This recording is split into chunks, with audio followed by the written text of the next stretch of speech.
Tonight the creeps are taking over.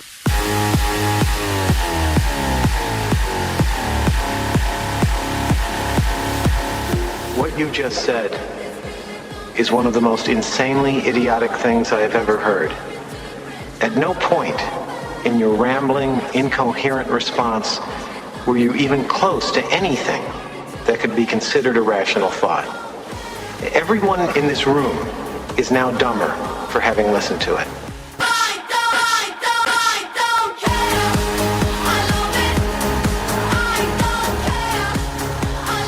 All right, guys, we're back. Corrosive Radio had a 2-week vacation, but we are back. There's been a slight change to the lineup here. DJ doesn't look like he's coming back. And in his stead is Nick Lamanna. Nick, how you doing? I'm doing well. How are you? Okay, and I'm your host, Brendan, and in studio we have Brett Eidman's back. Brett, how you doing? Good, how are you? My headset is really loud. Okay, I'll fix that for you in a second. Thank you very much. All Good right. to be here. And Dan, Senior, how you doing? Oh, just peachy. How about you, Brendan? Doing all right. All right, you guys take it while I fix Brett's headphone here, all right? So, Brett, what's been going on with you this past 2 weeks? I mean, you're the mover and shaker in this room. No offense to Nick, of course, but you're the one with some real sort of showbiz credentials. What's going on? Getting ready to put out a video, a music video to a song that I did under the name of DJ B. DJ B. Yeah, it's called Party All the Time, Let's Celebrate, Hey, Hey. And It sounds so bad when you say it that way. now it's too low. If you could, All right, well, tell me when it raises. that's good. Sibilance that's testing you? 1, 2, 3. Hair louder, that would be good. All right, is that good? Perfect, thank you. Okay. Is it a song about Somebody's straw? gone home. A song about straw? Yeah, hey, hey. Oh, hey, oh, okay, all right. I'm not too sharp. Nick. Yes. Nick with a zinger, and early in the show. No, but I don't know. I like when you actually say it, because when you actually say it like that, it just sounds like, you're discussing some sort of new tax policy. You're like, it's called, party all the time. Hey. Hey. So, No, it's party all the time. Let's celebrate. Hey, hey. Sorry, Isn't it? Sorry. Let's celebrate. Hey. So it's going to be a fun video. We're going to put this character that I do into inappropriate situations with like a funeral parlor, like a soup kitchen, on the subway, places where you wouldn't expect anybody to party. Right. So he's going to go in and out of all these different scenes, and that's the way we're putting the video together. It should be very That's entertaining. actually cool. Yeah, I it'll get be it. good. So, basically he's going to walk into a spot where it's normally morose and downtrodden, and he's going to try and liven it up in an inappropriate way. Absolutely, but in good taste. There's nothing, I don't like the good taste part. Nothing edgy about it. It's just nothing gonna be edgy? Fun. No, I've done all the edgy stuff. Oh, come on. Don't let them cut your balls off here. And, You saw me get hit in the head by an Asian guy. Why do you think you're here right now? Why do you think you were hired? That's right. We need edgy and controversial. Yeah, so, but for this project, we're going to keep it very mainstream, Jay Leno-ish. When you're shooting a video like that, do you lip sync it, or do you Yes. actually? It is Yeah, lip sync. Okay. yeah, because the track's already recorded, so. Wait, so you sing on this? Yeah. I haven't actually really, I don't remember hearing it. So, wow. I can play it for you if you want. That would be awesome. All right. Okay. All right. We'll play. Brett, and I just got to be honest. I don't like it. I love Brendan's. I don't like it. I he think is honest. Okay, well, all right, that's fine. It's not for everybody. And I'll tell you. I think you know what it is. I think you're late to the party. That's what I think it is. I'm late to the party? I think you're late to the party. I think maybe 20 years ago this would have worked. But wait a second. If it's party all the time, you can't actually be late to the That's party. right. It's all the time. All It doesn't the time. stop. The party's all the time. 24/7. All right, here we go. Unless you're Jewish, and then it's going to be 24/6.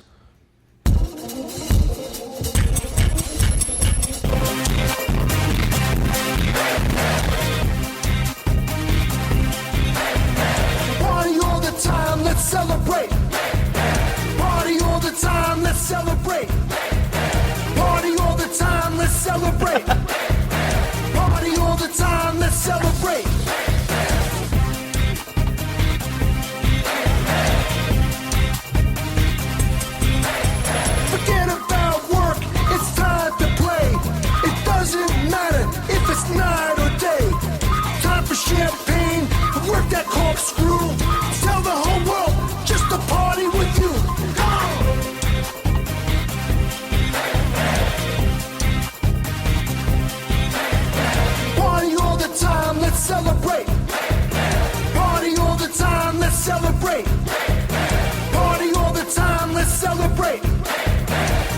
I have to play the whole song? That's it. It's your show. No, we'll let it go out. Okay. Now, a lot of, I just don't think it's repetitious enough. That's just me. Tell your father, tell your sister, and your brother, tell your aunt, and your uncle too. Yeah, I'll save all comments for the end. Just a party with you. Come on.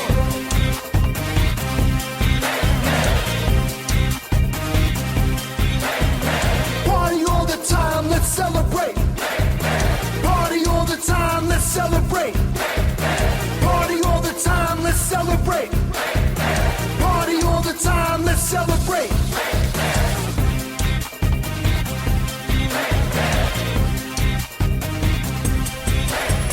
Party in India and in China. Party in Japan and big Russia. Party in the UK and the USA too. Tell the whole world just to party with you. Break it down. Party Being more, broken down. less war.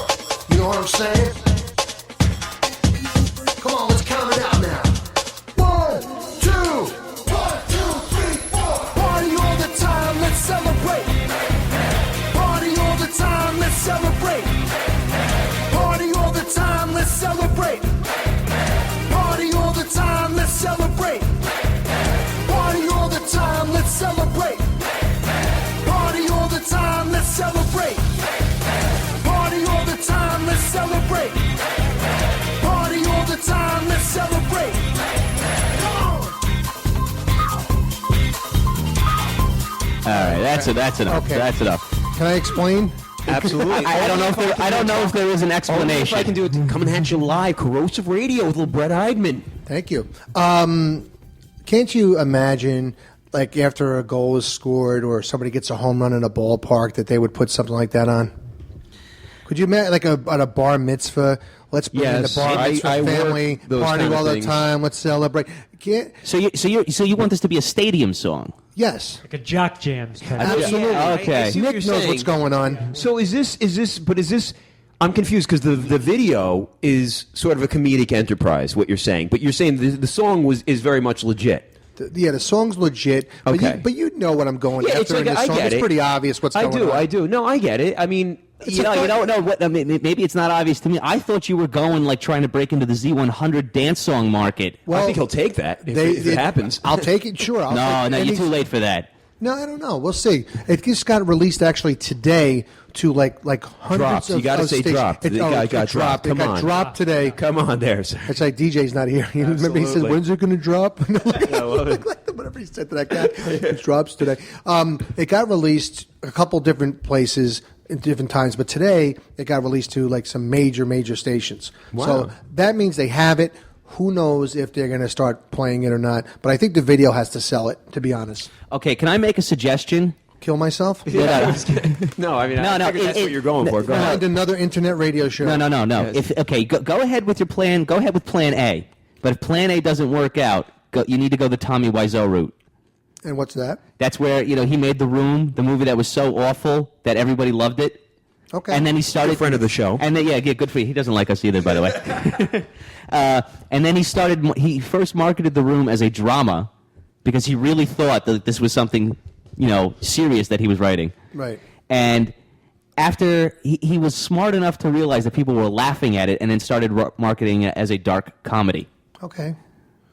I'm going to answer I'm all for right with Brett. that. I'm going to wager to say that Brett is really only interested in the money, which is a-okay. In other words, like, this isn't some sort of artistic enterprise. You're basically Yeah, it doesn't saying, matter how I it don't gets give a noticed. shit how it happens, how it's interpreted. But if somebody plays this, I want some coin coming my way. No, I don't that agree makes with you. sense. No, Is that no, how it works? exactly. If they play it on the radio, do you get residuals? Is Yes. that how that happens? Of course. It's registered with ASCAP. It's copyright with It's like the a standard copyright. contract type of thing. So you could technically just sue me right now. No, because it's really up to Sound Exchange Okay. and ASCAP to collect royalties on internet and whatever, and that's their responsibility. It's not really your responsibility. Yeah, but you could file the complaint and say, hey, look, somebody played my song, couldn't you? I could, and they would say, well, how many times did they play it? Well, they played it twice. They'll say, no, don't bother us. If you played it like crazy on a regular radio station on internet, and they say, well, we play this every morning when the show starts, I would possibly put in a complaint and say, look, I want my 3 cents. Right. Now, what radio stations did you send this to? Did you send it to Z100? I didn't send it to. It got through a distribution channel. Okay. So does that mean it's taken more seriously than if I were to just send in? I don't think people a copy of me on the toilet. I don't think people are sending in anything anymore. I think it's all through the internet. Probably. It's all through. What do they call them? They're like e-blasts. E-blasts? E-blasts. Well, that sounds like a colon cleanse product. It's an internet blast where the station gets a rundown of the new releases. Yeah, I mean, okay. So wait, basically what you're saying then is that you put this. Did you write the song or no? Yes, I did. Okay. How long did it take you to write the song? 30 seconds. All the best. Hey, but all the best things are like that. They say that it's like when the moment's right, a band goes into the studio and just records. Truthfully, right. It was, and I know I've heard people say this before, and I always thought it was a crock of shit. It was running around in my head for a couple of months before I actually said, I got to do something because it's bothering me. Right. So that kept running in my head. Oh, and then I had You know what always runs through my head? Touch little girls. But I don't know. I mean, I just don't act on it. I know not to act on that. So I don't know. I mean, you can't channel that. You channel that into music. Exactly. Yeah. Touch little girls. So basically, this is something that you actually wrote. Do you know music? Like, do you know? Because I've listened to you. I love your comedy album thing that that I was a DJ for 28 years. Oh, so okay. So you know how to do shit. And I was a mobile DJ and radio guy, but mainly a mobile DJ? Mobile DJ. Mobile. Oh, I thought he said a mogul, like a record mogul. I'm like, were you like Suge Knight? I mean, like, do moguls actually call themselves moguls? Like, right. That's what I wonder. It's like, I'm a genius, but except like on Storage Wars or some shit. The mogul. Right. So you were a mobile DJ, which basically meant you had an iPod. No, I was okay. before that. Before that. Okay. CDs, and before that, vinyl and cassettes. Can you scratch a record up? Sure. No shit. Were 8-tracks big in the mobile radio game? Which one? What? 8-tracks. 8-tracks. No, I never. I was after the 8-track. Okay. When auto reverse came out for cassettes, that was the end of 8-track. Oh yeah, I remember auto reverse. And actually, Brendan's close to me in age. You remember auto reverse, right? On a cassette. You don't have to on a cassette, so you wouldn't have to take the cassette out and turn it. It was like that. Yeah. That was the shit when it came out. Yeah. So absolutely. as a mobile disc jockey, I played 3,000 gigs in 28 years. Bar mitzvahs, weddings, and stuff. And I used to play all these songs like Hot, Hot, Hot, Celebration, sure, the rock and roll slide, song, Cha-Cha. Yeah, the electric slide, the Cha-Cha slide, the Macarena. Yeah, I worked dance, I worked the same parties. Chicken dance, Cotton Eye Joe. Did you ever notice at a wedding there's always a fat accountant doing the chicken dance? Yes. Oh, absolutely. He's always fat. He's always an accountant. I always pictured in slow motion, like I can hear the heartbeat, like absolutely. And he starts to slowly die. And he's got a hot wife that comes over and wipes off his sweat. So you're a DJ. I've always wanted to ask this because I've worked hundreds and hundreds of parties, weddings, bar mitzvahs, baptisms, the same type of shit.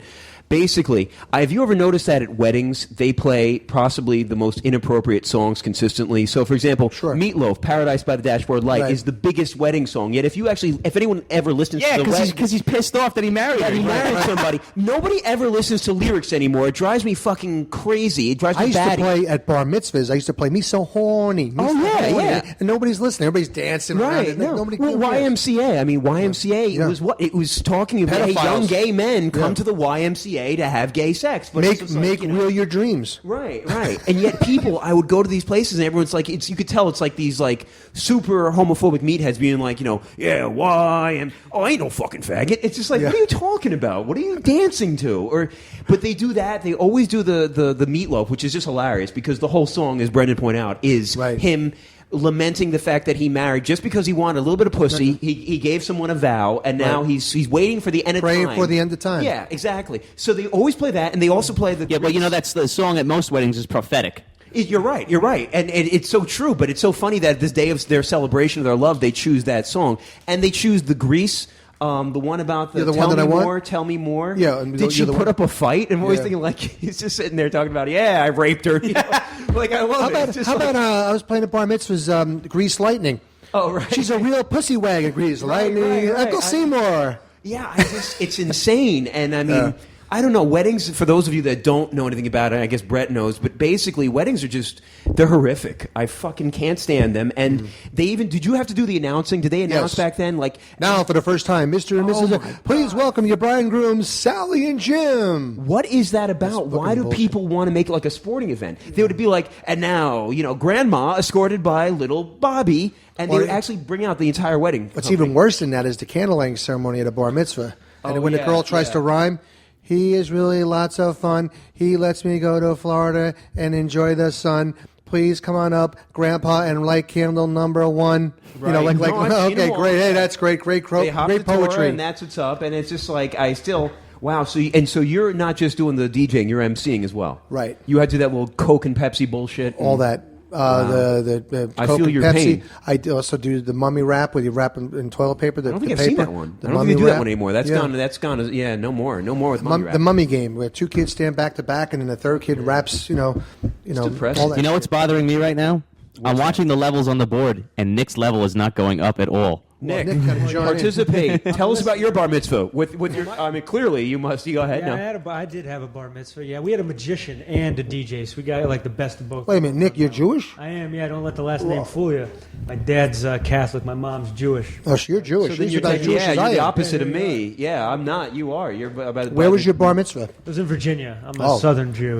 Oh my God, a Jew from Virginia. Jesus Christ! I'm the last one left. Wow. Wow. That's weird. That's like being the black guy in Vermont. Anywhere. Yeah, exactly. You're not kidding. Holy shit, a Jew in Virginia. That's Oh man, you must have experienced a lot of anti-Semitism down there. Well, the weirdest thing that I had happened, I got robbed on Rosh Hashanah. Yeah, Nick, just get up a little bit. Robbed on Rosh Hashanah. Now that's a play. Yeah, that was that's great. That was probably the weirdest thing that I ever had happen because I was walking to the synagogue, because you're not supposed to drive or anything. Right. So I was walking to the synagogue, and this guy came up to me and asked me if I had change for 20, and I am Jewish, so obviously I did. And 10 pennies. Cheap joke? Is that what that is? That's what it is. I noticed it. And go ahead. So I reached for my back pocket, and he goes, "Give me your wallet." And I told him, I kind of laughed. I was like, "No." And then he pulled out a gun and pointed it right in my face. And I was like, "All right, man, just relax, take it easy." And what did you tell this very possible black man? Yeah, I mean, I gave it to him. You know what I mean? I gave it to him. Was he a black guy who did this? He was. In fact, he was actually a teenager. Right. You didn't hear? It was a robber. So that's a yes to your question. But go ahead. And that part was freaky, like standing there with the gun in your face. But to me, it was when I started to walk away, and I didn't know where he was. That was like the scary part. You know what I mean? You don't know if he's going to shoot you in your back. I understand. Because if he shoots you, then you don't have to worry about you identifying him. Yeah, exactly. Right. Yeah, Nick, just try and stay as close to because it's only a dynamic mic. It's not a condenser, so stay as close to the... I got you. Yeah. I'll keep it in my face. This is the Jewish side of the table. I know, I'm the only non-Jew here. Are fine, right? Yeah, you guys are that's fine. all I care about. Wait a minute, you're a Jew too? We went over this. You just don't even remember. You're all Hollywood. I'm fried. I'm half. Yeah, no, Hollywood. I'm half, but I'm the wrong half. So I'm like a weird. I'm like, remember Blade? You remember Blade? How he was like half vampire, so he could sort of understand their world. Yeah, but he could walk. Be part of it. I could walk. He could walk amongst them, yet not be considered one of them. That's how I am with Jews, because just like Hitler. Well, because I'll tell you and in more ways than one. Let's be honest. What I am is So my father's Jewish. My mom is Irish Catholic. So basically, for those of you that don't know, if any of our non-Jewish listeners, that means to a Jewish person that I am not Jewish, because the Judaism is carried on the mother's bloodline. Right. But what's funny is that means to everyone else, including the people I went to college with down south, that means that I am definitely a Jew. Try telling them when you go like, "Oh, my father's Jewish, but you ain't Jewish." It's like, "Yeah, you Jewish." You know what I mean? Like, you's a Jew, but. Then I would come back and I'd be like, if at some of these bar mitzvahs, I try and be like, I drew it up, so maybe I get $1. And it's just like, Jason. No. Yeah, exactly. Jason. And it's just like, whoa, what the fuck? The tattooed guy, and he's so clearly the goy. Jews are not supposed to have tattoos. Absolutely. I can't even be buried in a tattoo. Yeah, so that's the thing. But I was never bar mitzvah. I never went to a synagogue thing or a Sunday school thing. So I was never bar mitzvah. Oh, so you're not technically? No. Well, yeah, I guess you never still bar can mitzvah. No. Can you still be considered a Jew or no? I was born as just not considered a man. Yeah, that's a great point.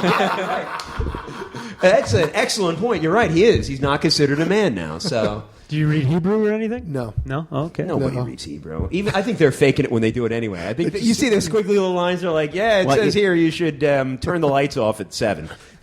No, my parents didn't believe in torture, so they never sent me to Hebrew school. Absolutely. Oh my God, it is. It's well, my dad was an atheist, and my mom, she became atheist as we got older, and that was you it. drove her to that. She's like, listen, there's no God with the son that I got. So yeah, my father's sisters, 2 of them were nuns. One was for 10 years, the other one was for about 27. What happened? They stopped being nuns? They stopped being nuns, ended up getting married. Nice. That's creepy. Yeah. That happens a lot. I hear that happen a lot. Yeah, my uncle was actually a not a priest, but what do you call the ones that are like he was like a brother. He taught PIT? Catholic school. A monk? Priest in training? Yeah, sort of. Oh, yeah, monk. one of those things. A friar? Yeah, whatever he is, he was basically one of those things, and he ended up just leaving, so he got married, and then he immediately got divorced and then got remarried. So he like sinned all over the place. There seem to be like big shoes to fill. You know, you're married to God, and then you divorce, and now this person's got to fill God's shoes. Like, how is that going to work? All right, Nick, your comedy album has to be Robbed on Rosh Hashanah. Yeah, that's great. I love a great that. name. Robbed on Rosh Hashanah. Yeah, that absolutely. is killer. Yeah, I but loved it too. do you dress him up in the Hasidic curls and everything, though? We should hope. Well, whatever works. Yeah, whatever, you know. They have these acting gigs where they will dress you up. You go to these bar mitzvahs, you go to these things, and they ask you to pretend to be a Hasidic rabbi. Wow. And they pay like $200-300 a gig for that. Wow. I wonder why the Hasidim don't even like Jews. I mean, like they don't like the regular run-of-the-mill Jew. We're like bad Jews. Yeah, exactly. It's like saying Amish and Christian. They're like, what? Fuck you pay, we're really Christian. What? You pay taxes? We don't like you. Yeah, exactly. So I went to a Kabbat house for about a year. Like I spent some Shabbats with the rabbi for about a year. It's pretty intense. It's definitely some intense stuff. Not me. Oh, so you actually like practiced all that shit? Yeah, I mean, I read Torah a couple weeks ago at synagogue. I mean, Get out of here! Do you do that? What is it called? Davening, where you just kind of davening is just praying. It's praying. I mean, I don't necessarily like force myself to do it, but yeah, you have the convulsion prayer. I just sit in a rocking chair. Now, do you do gigs on Friday night? Yeah, I do. Yeah, Oh, that's because good. I don't get a lot of gigs, so I take pretty much anything that is coming. I don't know if he's still Yeah, God around. comes second to the career. You better believe it. There's this really funny comedian in New York. I haven't seen him in a long time. His name is Stu Trevax. Very, very funny, and he's very religious. He doesn't do gigs on Friday night, so he like any prime place that time, has, too. Yeah, any place that has, multiple, like most comedy clubs. How can you be a religious person and be a comedian at the same time? They seem Not easy, but he's funny. They as seem hell. antithetical to me because some of the material that you have to joke on to connect with the audience is always dirty. Yeah, and I guess he can only do like the late show on Saturday. He can't even do an early show. Wow. So his career is taking a beating because of You that, could but he's probably funny find as a hell. loophole, though. The one thing I don't like about Like a Shabbos goy. Yeah, it's just basically Have for them hold those the mic for you while you're doing it. they have. I found out about this. For example, like with the Orthodox Judaism, you're not supposed to, let's say, even turn on the lights on on the Sabbath, which is Saturday for those. That's why you have a Shabbos goy. Yeah, so basically these, like, my friend was an electrician, and he used to go to, let's say, Lakewood, and he would just program tons of houses to have the lights turn on Saturday night, because the deal is, as long as you don't turn on the lights, you're okay. Isn't that crock of shit? Yeah, I got a funny story for you. What's that? Pizza Town on Route 46. I was going there on a Friday night, right? And I park my car, and I park it next to this Hasidic Jew or Orthodox Jew. I couldn't tell the difference. No one can. Yeah. The guy had the window rolled down, right? And it was dark out. And the guy looks up. He's like, "Can you open my door for me?" Oh, wow. I'm like, what do you mean? What's wrong? Are you okay? Should I call an ambulance? And he goes, no, I can't open the door. The sun went down. I got stuck. He's in his car. He's in his car. Oh my God, that's hilarious. Then the next thing he's going to say, "Could you take it out for me?" I have to go. So I'm like, all right, I'll help you out with your problem. I just think, but that's not really your biggest problem, right? I think it's just the silliest thing, though, to actually have So it just seems interesting to me that you could find a loophole. Like, the entire religion is a legal system. Like, you didn't say that I couldn't have it magically turn on. You just said that I couldn't flick the light switch on. It's all these things. That's why there's so many Jewish lawyers. Right. I mean, the whole thing. I think it's all. You think that it's wrapped into that? I think so. Oh yeah. I mean, yeah. It I makes mean, sense. You cut your teeth. You cut your teeth in Judaism on that. Right. It's all about basically finding a way. Like, there's even a guy, I think, who's advertising a phone that technically somehow you don't answer. Like, it's like a kosher phone. So you can, kosher phone. Yeah, exactly. So basically, if you can now for just pennies a day, right? You could answer a call on Saturday, but not. I mean, it's out of this world. The levels that they'll see go where to it goes when it all becomes voice activated. You know, because you're not really using your hands. It's all Murray, voice Murray, are activated. you there? Murray, are you there? Murray, I hear somebody's voice. I just don't. Are you there, Murray? All right, so if you want to call the show, the phone number to call is 201-580-3712. Give us a call. We'll get you on the air and comment on anything that we've been talking about. Yeah, tell us about your Jewish tales. Corrosive Radio has gone Jew. Oh, my goodness. Well, where do you think the corrosive part came in? There we go. I mean, come on. I got another funny story about the Jews being cheap. Please. All right. My friend Billy, he was in Home Depot. Right. All right. And he's standing between an Orthodox husband and an Orthodox wife, and the wife is looking at lamps, and she screams over to the husband. She goes, "Which one should we get?" And he goes, "Get the cheapest one." And it's like being there when a black guy orders fried chicken. You're like, "I'd like some fried chicken." You're like, "Of course you would." I mean, there are reasons for stereotypes, you know. That's right, and these people reinforce them. Yeah. There was a great T-shirt from The Onion that said stereotypes are a real time saver. And it's, if you think about it, it's a good point. I tell you, the only stereotype that I've never seen evidence for was Polish people being dumb. Every Polish person I've ever met was one of the smartest people in the world. They're either doctors or lawyers or architects. In college, there was a girl who was so dumb, and it's amazing. She literally handed someone else the phone. It was great. She handed her cell phone to someone and said, "I don't know who this is." Who said, "Do you know who this is?" And my friend, who's also a girl, was like, "Wait, why are you handing me your phone asking me if I know who this is?" And the girl goes, this girl named like Katerina, she goes, "I don't know the number, and I thought maybe you'd recognize it."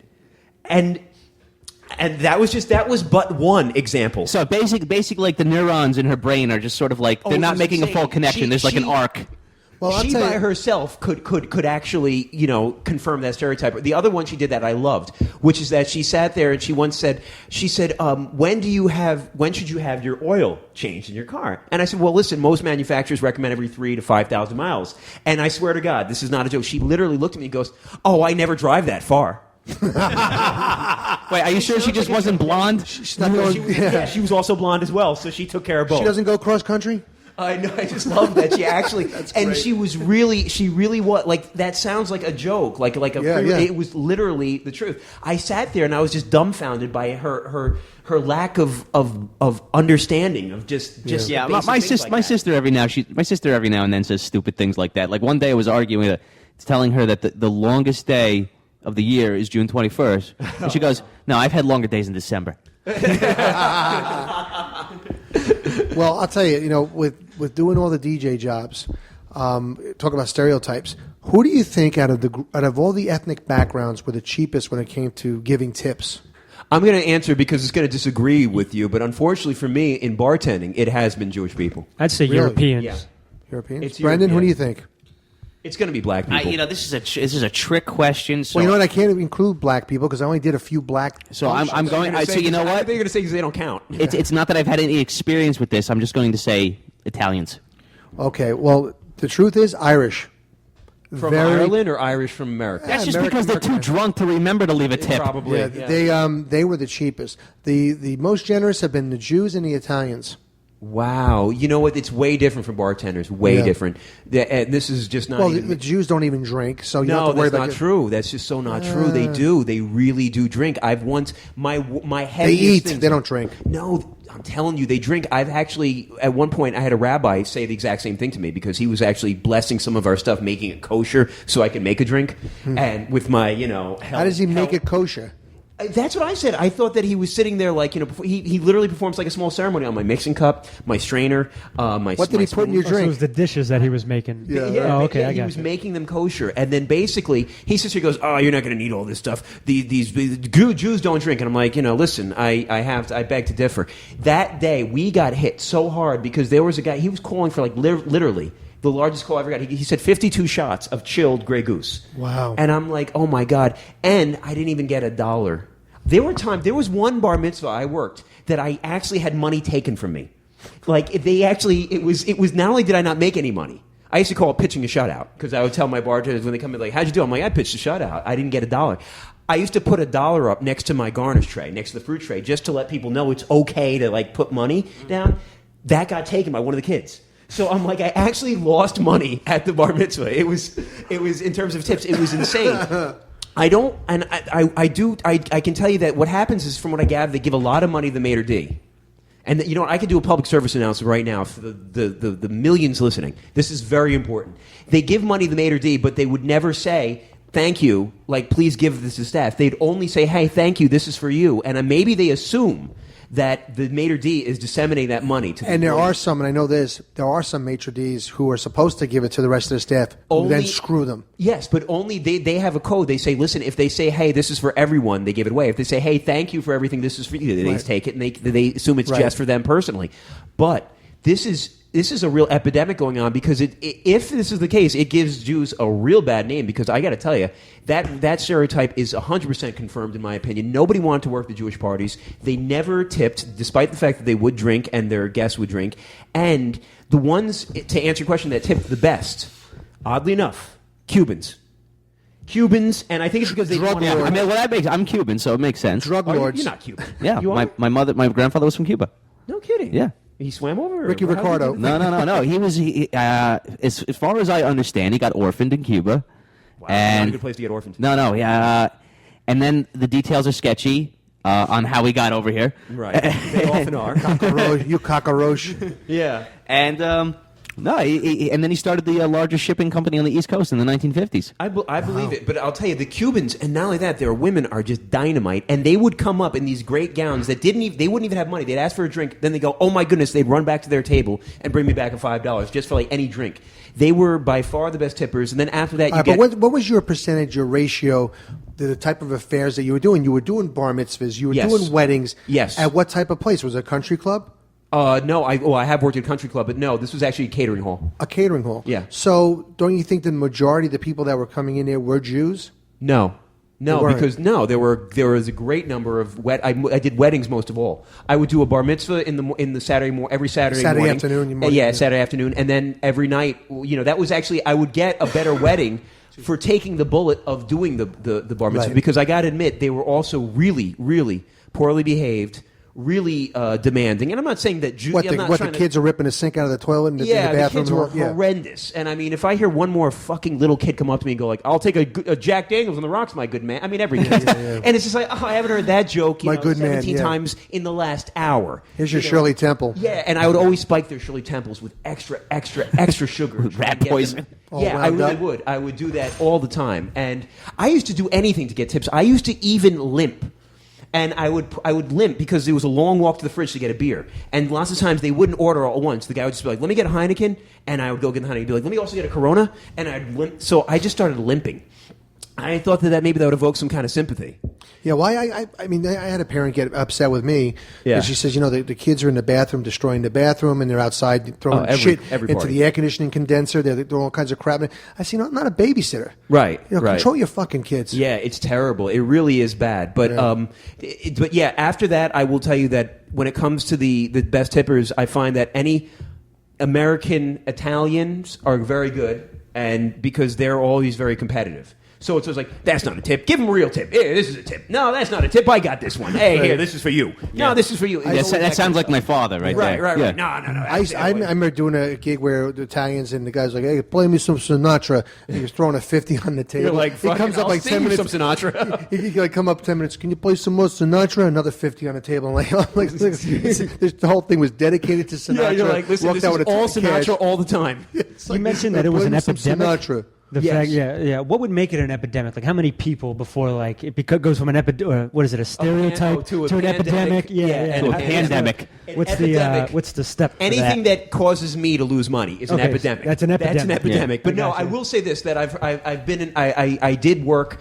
in specific catering for 3 years. I've worked hundreds, if not thousands, of parties, and while speaking to other people that do it, it's a real problem. To clarify, perhaps maybe I shouldn't use a disease term from epidemiology. I should actually just say it's an enormous problem that maitre d's pocket money that's supposed to go to bartenders and servers. It's a big, big problem. And I mean, I look at it it's just like it sucks. My favorite thing was the photographer that I used to do a lot of gigs with, and he was a real horse's ass. And so what he came over to me and says, "Oh, guess what? I'm the house photographer at like the plaza in the city." I said, "When did that happen?" He says, "I just, this week it happened." I said, really? And I said, how'd that go? He said, oh, really great. And then the next time I see him, he was all bent out of shape. I said, what happened? He says, well, I gave the maitre d' $10,000 to be the house photographer, and he went back there to talk to him, and the guy's gone. Absolutely. Oh my gosh. Half of that. Wait, why would someone pay him up front? Because he's a horse's ass. Wow. Jesus. Moron, absolutely. He wanted to be in. He thought this guy was hot shit, and the guy took his money, and he left the job. That sounds like a contractor. There's a whole bunch of shake. There's a guy who runs a catering hall in North Jersey who shakes you down every time you go in. I've never given him a penny. Which one? Put it out there. Nah, don't. Don't. But he used to come up to me and he used to say, "Hey, DJ Brett, where's my commission?" Anybody listening that knows me knows who I'm talking about. And I said, well, why do I owe you a commission? He said, well, because you're playing here. I said, well, yeah, but you didn't recommend me. You recommend me. I'll be more than happy to give you a commission. Right. He says, well, it wouldn't break you to give me $50, you know. I said, well, I said, well, it's not going to. It's not give going me $50 because I feel like asking for $50. It's not going to make you either. And I said, I don't have a reason to give you. Well, you play here a lot. I said, well, that's not because of you. I said, people like me, so they book me a lot. Right. I said, so. And believe it or not, there were people photographers and bands and DJs and stuff, that used to pay this guy every time they walked through the door. I'd be like, recommend me. I'll be more than happy to give you a commission. Yeah, you don't have to be so cheap, DJ Brent. I'm like, oh, screw you. Wow. Yeah, it was really. I got a million stories. Let me ask you this, and then I'll give you mine. What was the craziest story you've ever heard associated with an event like that, doing the catering type stuff, being a DJ? Did you ever see some really fucked up shit go down? Oh, I've seen a bride and groom get pissed at each other and start swinging. Oh, that's a beautiful thing. It was right after they were married? They were both swinging? Both of them? They what I mean by swinging, actually punching, right. It was like the time when the bride feeds the groom, and this jerky guy took the cake and slammed it in his wife's face. Right. And she was not into that. She hit him, and then she ran out of the room. Then the groom and his father started fighting, and then so they left. It was like a Sons of Italy place, and they kept giving me more money to keep playing because they were hoping the bride and groom would come back. So I was like clocking in 3-4 hours of overtime. Wow! And they never came back. I heard a year or 2 years later they're still married and everything's cool. But they're the ones that are going to make it too. Yeah. Because they practiced early on. They're like, I remember when I hit you at the wedding. Yeah. All right, I give you a story, and then I want to run my idea past these two guys. Sure. Basically, stop me if you've heard this, because this is legendary, and I was not there for this, so this is hearsay. But I have it on a good source that there was once. Do you remember back when they used to show slides of both the bride and the groom at the as they grew up, to sort of show like their life's history and stuff? Sure, they do. They still do that. Right. So one groom found out that his bride had been cheating on him, and he happened to get pictures of them cheating. Oh, wow. And he decided to put it up during that ceremony. And the father charged him, and then he and the father started fighting. Tables were overturned, the police had to be called in, and the guy who told me this said that he would have paid I think he said he would have paid $1,000 just to even work that party again. Like, he said it was the greatest moment, and he was just like, he couldn't believe it. It was just like this silence that turned into immediate violence when people realized what that was a picture of. But why did the groom go to that point? He got annulled, and he wanted to have the remember, because the I understand. I mean, when you turn red with rage, you want to do the most destructive things possible. So this guy played along for the whole exactly. It's sinister. Nail her in front just of everybody. Nail her. And I understand. I don't agree with it, but I understand it. I could see myself doing something like that. Absolutely, because remember, the father of the bride traditionally pays, and in this case, it was going with tradition. So the father of the bride had paid. He made him pay for listen, for those of you who don't know, it's 25, 30 slides in there. He must have known the guy who put it together. Yeah, it was his. It's just simply just go to the guy who's controlling and say, "Hey, put this shit in." Put this in. And the guy says, "No, I can't do that because that's going to cause a lot of trouble." Put it in, and he either gives him money or the guy was probably like a college. He was probably like a college summer. This will be fun. I don't give a shit. Nobody knows who I am. The only other thing I'll leave you with this is that this I actually was around to see, that we had for those of you cops and firefighters tip wonderfully. They tip outstandingly well, and teachers. But they're also they'll teachers stay. who don't have the money. I know they don't go. They won't leave. And try telling a cop that he has to go and that's last call. It's not going to work, especially when it's a cop party. Especially when they're drunk. Yeah. So we had one. I don't want to say the towns. By the way, cop weddings are terrible because the guys just stay at the bar and they don't dance. Oh, absolutely. For you, but for us, it's fantastic as right. a bartender. But we had a police force. We had because this was a multi-room catering hall. We had one. In other words, force. factory folks. Yes, we had one police force having a cop party, like a wedding, in one section, and then in another section we had the local, like the one town over police force. Well, wouldn't you know that by about 3 or 4 a.m. Now, yes, this is already supposed to have ended, but you're not going to get them out. They crossed parties, ended up getting into a fight, and literally had guns drawn on one another.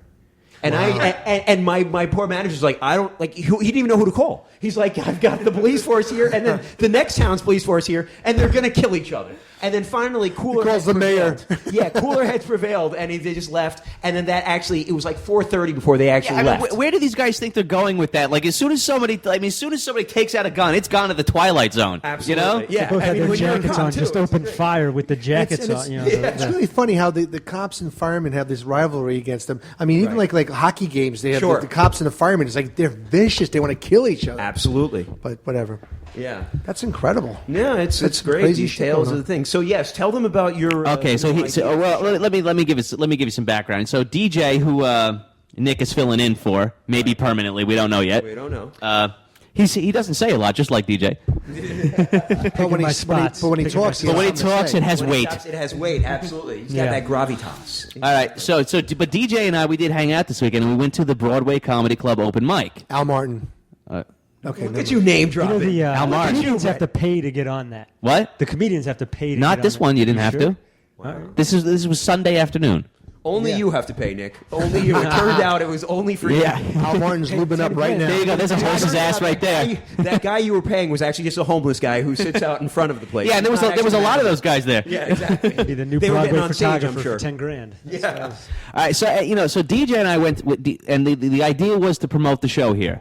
Was to get comics on the show, to try and help up and coming comics out. The woman Lisa, do you know her? Lisa is her name. She MCs the whole thing.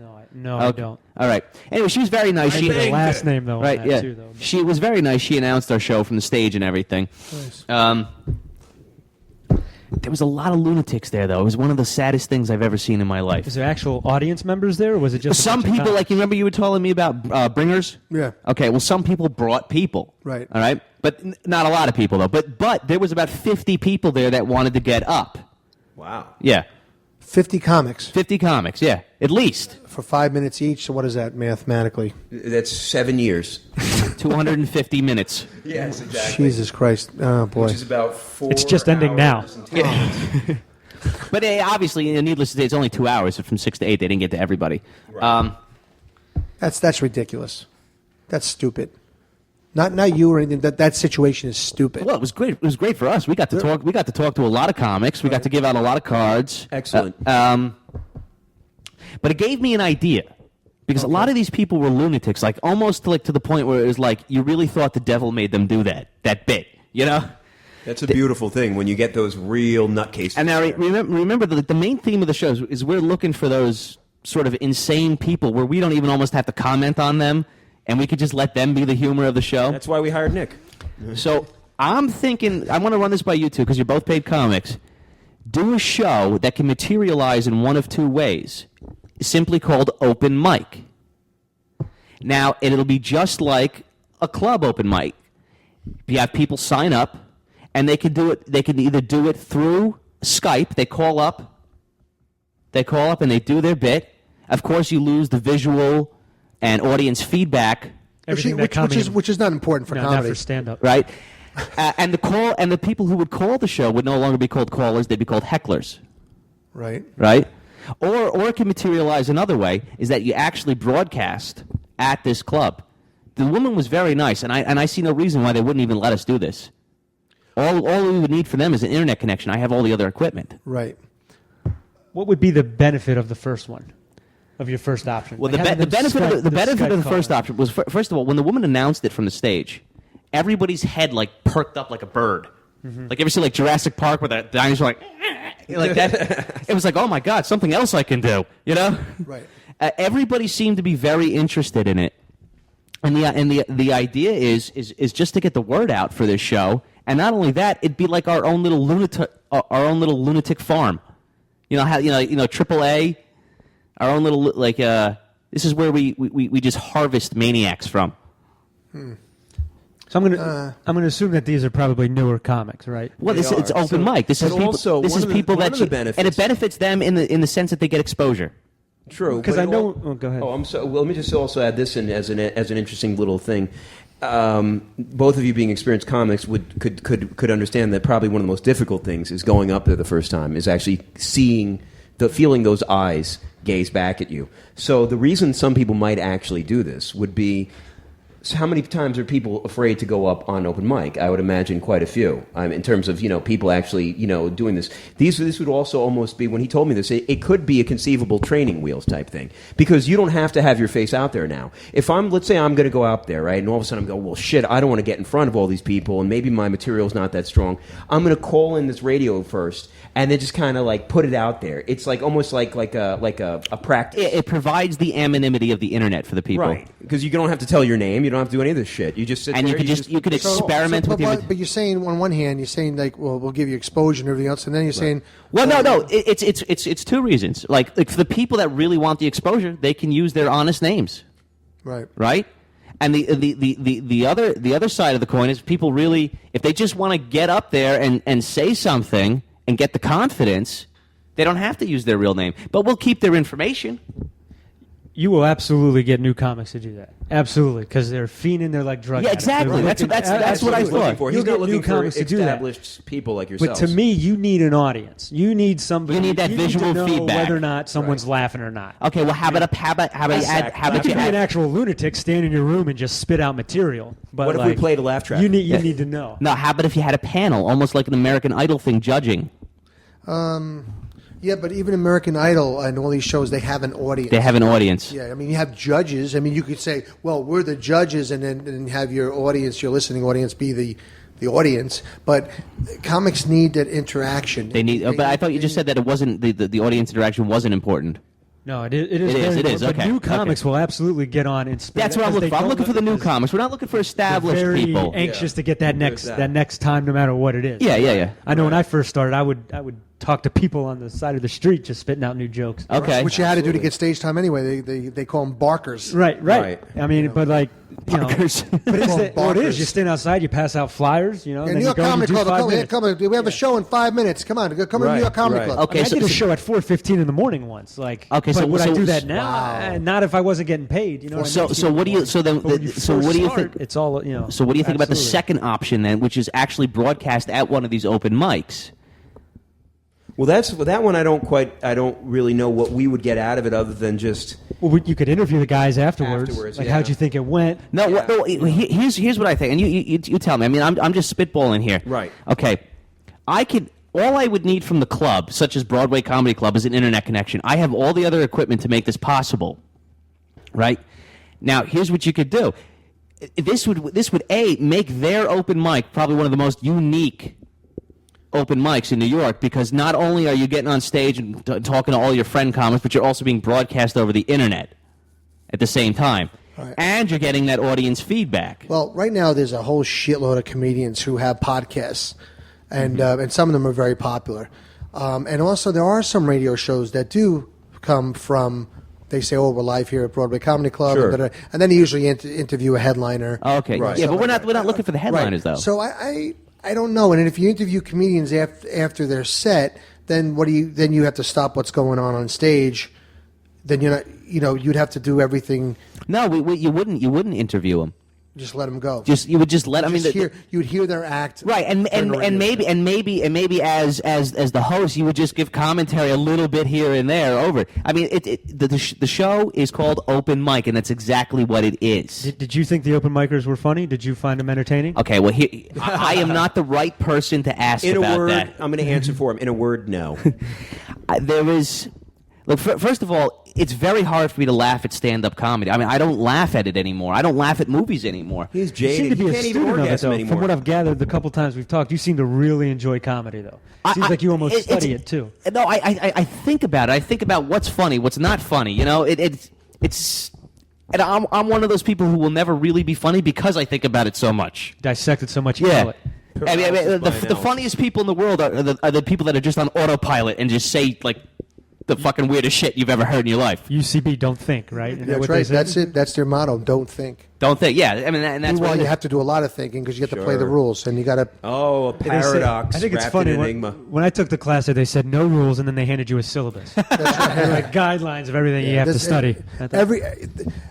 Every rule they have, they tell you can break it because sometimes you have to. It has to. Right. If it goes along with the scene, you break it. I don't know. Oh my Brendan, God, we have a call. Well, no, never mind. He went away.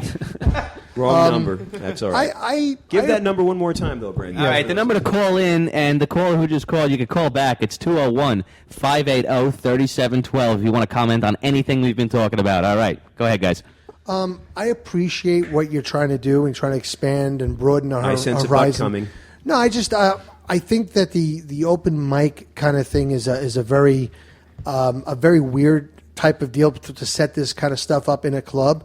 But I think that if you wanted to have some like a performance in here at some point, you could do that. You could say, comedian, like, come on in, do a few minutes, Right. and then we'll sit down and bullshit with you. You'll be on a radio show, Right.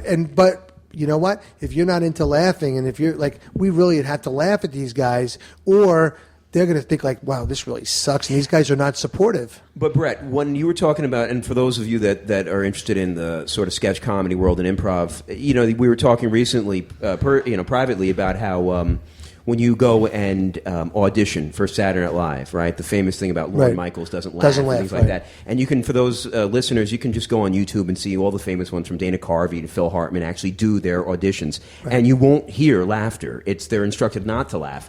I mean, you're right. It takes away an element, but if people are good, people are good. And also, for the record, if people are calling in and they say something funny, I'm going to fucking laugh. And I'm going to laugh on mic, and that's fine. You know, I mean, I don't think it's going to be dead And I might silence. laugh even for the wrong reason. You asked me if I laughed at this open mic. Yes, I did. But it was for uncomfortable. But it was for all the wrong reasons. Absolutely. It was every time it went He like was laughing at them, not yeah. with them. It was every That's time not like somebody cool. went Well, I guess that went nowhere. I mean, That's funny. How many Yeah. times did you hear that? And yeah, a lot, you know. Right, and then but I do feel what Brandon's putting out there, because it does offer someone a unique opportunity to sort of, I don't want to say interject, but just kind of actually like say to somebody like, oh wow, did you think that was gonna, you know what I mean, like almost like if you watch fights or athletic events, right, what happens right afterwards? They interview the guy like, wow, you look like you were staggered in the 7th round, did he hurt you with that left hook or anything like that, right? Now we can sit and be like, what do you think of that before, you know, like yeah, how long have you been doing this, have you written, you know, do you think this is actually funny, what is your real you know, like that kind of situation. Right. So the psychology of it, you want to get more into the mindset. And, yeah, and, well, I mean, right up there was, you know, when you see a bad comic, you don't get to, you know, immediately understand things about them. Maybe it was just an off night. Maybe they're trying out new material. Whatever it is, having people bomb to silence is as good as, you know, having them. Okay, we got a caller, an unknown number. Here we go. All right, let's get him on. All right, you're on Corrosive Radio, sir. What's your question? My name's Norm. Sir, you need to speak a little bit more clearer, please. My name's Norm. Your name is Jung? No, Norman. My name's Norman Bates. Norman Bates. Norman Bates? Wow. Who are you? Okay, this is somebody using a soundbite board right now. This is somebody using a sound. Okay, go ahead. We'll play along. My name is Frank. Well, you're welcome to. He's not even. He's not doing it. He's not even doing the soundboard right. Yes, we're Sir, working with you here. Yeah, Sir. we're trying to help you out with your prank. Yeah. Okay. So this is a retarded prank. Just talk to us like a normal human being. No. I want the soundboard. Yeah. So you're just not doing it right, man. Let me show you how to do it. Here, look. This is a soundbite. Are you like a crazy person? That's how you do it. I prefer the nights. Yeah. See, I can't hear. We're gonna let you go. He prefers the nights. He prefers the What nights. movie is that from, Brandon? You're a movie guy. I'm sorry, Mother. I'm sorry, that's mother. psycho. That's psycho. That's psycho. Yeah, but again, I don't want that digital garble that it has. Right. Oh, Yeah.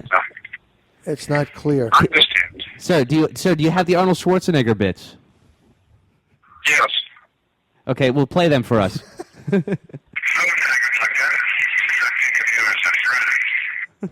That sounded great. It sounded like air traffic control. Yeah, I know, really. I mean, that was pilot gibberish. That was 1988 New York subway. I mean, that's how bad that was. All right, so I'll tell you what. When you figure out how to work your audio stream, give us a call back. We'll be happy to get you on here. Dude, why don't you just come on for 1 second and just talk to us? Because it would be interesting. Like, tell us about your soundboard skills. Come on. No.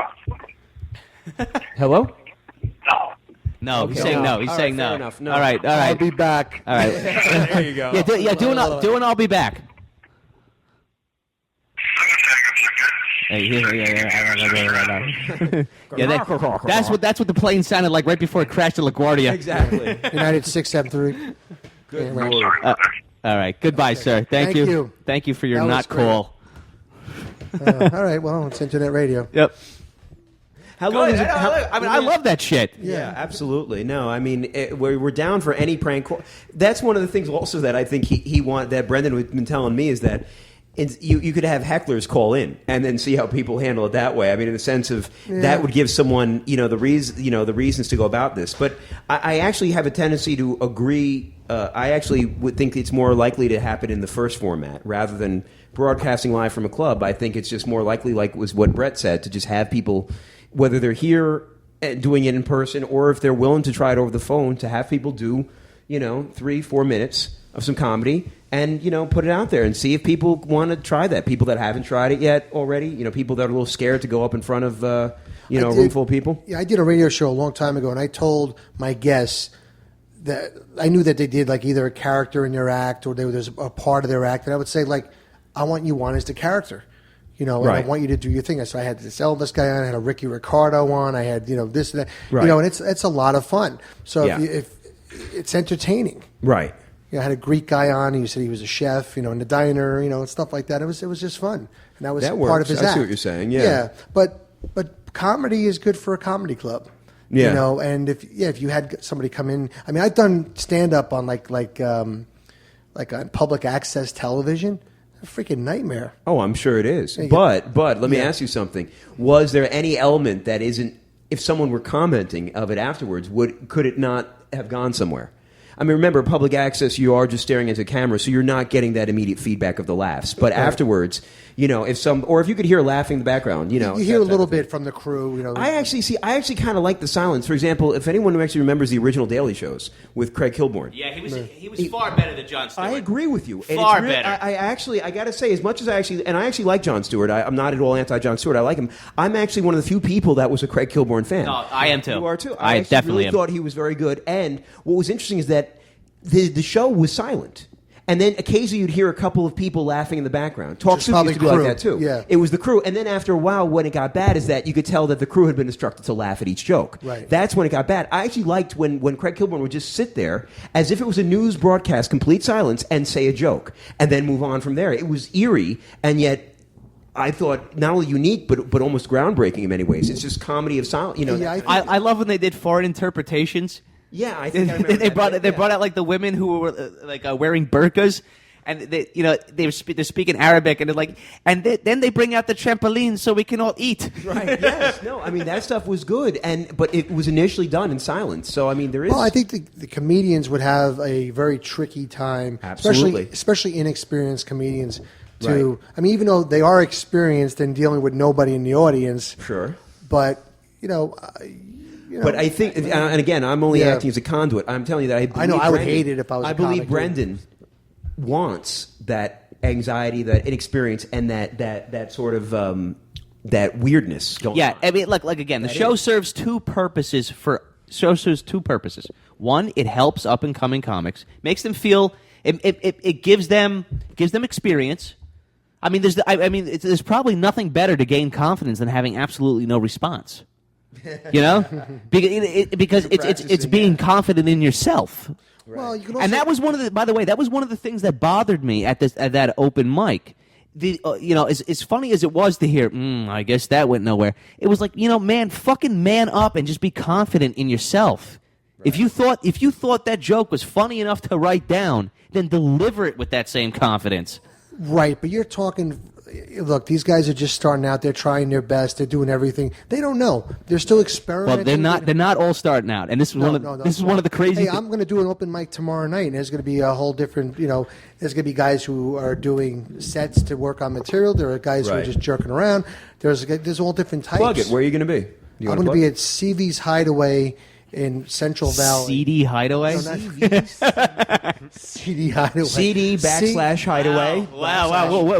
What she are going to be fucking? It's CV, the letter C and the letter V. Okay. CV's Hideaway in Central Valley. Still sounds like a disease. Woodbury Commons. Do you really want to have something called a hideaway? I mean, is that not the opposite of what you're looking for as the hideaway? Like the hideaway, it's like a shitty room, and I can imagine. It's but there's a lot of good comedians that friends of mine, and sure. I like them, and I'll work on a couple of things, and occasionally we get some people in the audience, but it's a pile of shit. And if something came along that was better for me to do tomorrow night, then I would bail out. Everyone, CV's Hideaway. This is a great plug for them. All right, you guys. It's 11 o'clock. You guys want to go on, or you want to get? We should really get out of here. Yeah, we're fine. Yeah. All right, you want to get out of here? Leave it up to Nick. Nick? Yes, Nick. Whatever you want to do, man. No, I think we should keep it an hour, unless you feel like it's worth continuing. I think that we've ended at a reasonable point. I think that we can save stuff for. How about one more caller if you're listening? Let's do one more caller. Okay. We'll give him 20 seconds to dial in. Yeah. Okay. Where is DJ? Could that have been DJ? No. No, because it was an unknown number. It was somebody who went out of their way to make sure we didn't know who they were. Yeah, no. And DJ is far more talented than that. Yeah. He would have figured out how to work the audio stream. And I'm surprised DJ didn't call in. Absolutely. All right, yeah, we're gonna give you about 20 more seconds. About your comedy thing is that for the new ones, it would knock them out of the box. I do see your point there. It's training wheels. It would make it a little bit uncomfortable, and the whole thing with comedy, especially when you're starting, is to get comfortable with being uncomfortable. Right. Sure. So I see your point there. So you're saying like if we just do this, right? And I could get them to sign up in an order just like they do in a regular open mic. And say like you'll go on next, and you do your bit through Skype. And by the way, the sound quality through Skype is incredible. It's a lot better than the phone, right? And then maybe while they're doing it, I take a call, but it's not a caller, it's a heckler, and I can lower the volume on them or I could raise it on them depending on how comfortable. I think it's worth a shot. So you're not trying to be supportive of the comics. Huh? I am trying to be supportive of the comics, and what better way to do that than give them a hard time? What better way to do that than give him a hard time? He sounds like an agent. Right. No, this is great. But if you think about it, what's a crazier thing than one of those on-air radio dating type things? Because the biggest part about dating is going to be the looks. Is going to be seeing somebody. So yet people come on, and that's taking a major element out of it. And then people have still do what kind of things are you interested in? As if that fucking matters. So I mean, you could even get a couple of guys to come in here and do a set. Yeah, but that's only a couple. This is about quantity. I did a pilot for a dating show once. This is about quantity because not only does it help them drunk for free, but they put us in a room and we talked. You were on a dating show. It was a pilot for it called The Date Doctors. Yeah, I was unemployed and. Did they tell you what to say? In the city. No. They said be yourself, which is never a good idea for me on a date. Absolutely, But we did, and it was just us in a room. They cleared out the whole restaurant. They had the cameras and everything. And then afterwards, the date doctors would come and analyze and tell you what you did well and what you did wrong. Wow. And they were like, how'd you think the date went, Nick? And I said, I thought it went fine. I thought it went good. They're like, no, it was terrible. Was it an English guy doing it? Because they're the ones that are always the most ruthless. It's got to be like an English guy saying like, that was awful. It was a dude with dreads, actually. You thought he'd be more relaxed. Yeah, a dude with dreads and then some chick. So basically, they put you in a room for they put you in it like a restaurant situation. Yeah, and I'm sitting at the table by myself, and then the door opens. They catch me looking at the girl. They get that first sense. How did she look? Very fair. She was very fair. Wasn't ugly, but wasn't attractive. What are we, 1947? What is fair mean? Nah, she was swell, kid. She was real swell, let me tell you. She's nifty. She was a looker. She's nifty. Oh, man, yeah. I mean, she was pale. She was pale and skinny. Did you see the gams? Oh, so you mean fair skin. You mean Irish. Yeah, well, she didn't drink much. She was groovy. Yeah, okay. So she was okay. Yeah, she was a fine dame, yeah. Would you bang her? Fine. I mean, that's not saying much for me. I can be somewhat of a whore from time to time. Yeah, but, join the club. I mean, at the time, I probably would have. Okay, yeah, all right. So now we're getting somewhere. So, Yeah. so and then how? Basically, you guys have a real date, or is it like She didn't want to see me. I said I was down. I didn't care. I was unemployed and drunk by the end of it. No. Well, I'm gonna say something to Nick. What Nick, the hell? a luck is a luck. Do you get that, Brendan? A luck is a luck? Yeah. No, a luck is a luck. No, I mean, I don't speak Hebrew. Is it a Jewish thing? Yeah. No. It's a I'm hole. Cuban. A hole is a hole. That's Sorry, I just a brought little the show Yiddish with- coming at Yeah, you. little- I think I said that right. Did I say A it hole right? is a hole. believe Yeah, but so, I mean, yeah. what about a male ass? That's a hole. No, it's not a hole for me. That's an abyss. That is a deep, dark abyss. But wait, Yeah, I mean, there should be a sign on that: "All ye who enter, abandon hope." What do you like? In other words, what I say, like, did you guys have a real date? Like, in other words, there's cameras on you. Do you guys actually eat dinner? We had appetizers. We had like a small You had appetizer. appetizers. How long yeah. did this last? Because I'm fascinated by this. This is very From the actual date or the whole experience? Because like they interview you beforehand. No, I just mean the actual they dating interview you portion of it. afterwards. The dating portion of it was about 45 minutes. Wow. Yeah, it was a little bit of time. And you're instructed, like, for example, you can't curse, you can't, talk about sex. I mean, could I do anything I wanted? They You didn't had, say that you had part. They forced said no conversation, swearing. and you're trying Yeah, to. they forced conversation in the What do you middle do? of it. This is where I guess my father's Italian side came out of me. They like stopped taping. They came over with me with a dry towel and had to like wipe the oils off my face. Oh my goodness! They're like, "You're too oily," Oh, and they wiped my. me down and everything. They go, "Okay, go ahead, pick back up right where you Marinara left off." sauce. An Italian Jew. My goodness. Yeah, I think that's pretty common. So these what? days. Like, Right. what'd you do? Is like, what do you do for a living? And Yeah. And how, then- what's a yeah. nice girl like you doing in a place like this? You know, I didn't. I asked what she did. She said she was like a part-time actress, and Yeah. so we geez, of talked about course. that sort of thing. And she kind of laughed when I said I was unemployed. She goes, "Oh, geez." And At any point, did you consider doing something comical? Because, in other words, like not. Wait a minute. I think he's back. He's back. Let's Oh, jeez. let's see if he's More got it. sound maybe effects. he's Let's see if he's got it figured out. Okay, hold on. All right, sir. Tell me you got the audio stream working. Okay, that might be okay.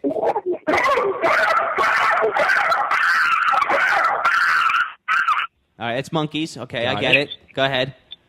Sir, we want you to... Sir, Elephants. we want you to succeed here. We really I feel like do. I'm training like some young retarded kids, like elephants. Yeah, exactly. Very good. Elephant. Sir, Nice. See, he hasn't Now, got it. Brett, what was that? Traffic. An excellent try, Brett. Here's a cookie. That's a lion. Very Yeah, good. so, Brett. sir, let me give you a suggestion. Stop holding your phone up to the speaker of whatever of whatever device you're outputting this through, and try and figure out how to get the audio stream directly into your phone. I can help you if you want me to. That'd be great. We can have Come the host over. help somebody. Frank call them. Yeah, see that? Okay. I mean, this is a 12-year-old kid. Is just figuring out how to work things. No, a 12-year-old kid would already know what to do. Good point. Yeah, a 12-year-old knows. This is somebody our age. This is this. But wait, Sir, wake up your 12-year-old kid and tell him to help you. do you really think that the guy has a kid? I mean, come on. Let's be honest. That would Maybe not. mean that the guy must have had sex. He's playing with himself right right. now. I mean, let's be honest. Corky, you haven't figured out yet? Is this Nick's date? Is this Nick's date might have from? been her. It is. It is. It's Oh, her, now we isn't had it? something. We had. She's angry. All right, sir, you know what? We want you to be a permanent fixture on the show, and we're going to help you. We're going to make sure that you get this right through the weeks, This will okay? now be known as the worst prank call Yeah, show exactly. Yeah, we're going to give you guidance during the week, but right now we got to go because we got to get out of here. I have one word for this guy: manual. That doesn't matter. I mean, that assumes you know how to read. Oh, You know? okay. Manuel. All right, sir. Thank you. Oh, Thank you. That was a bird. Thank you for. Very good, Brett. Thank you for trying. All right. Good night, sir. All right, guys. We're gonna get out of here. Okay. All righty. All right. All right, guys. Hold on. Yeah. Let's get the fuck out of here. Good night. That's Corrosive Radio.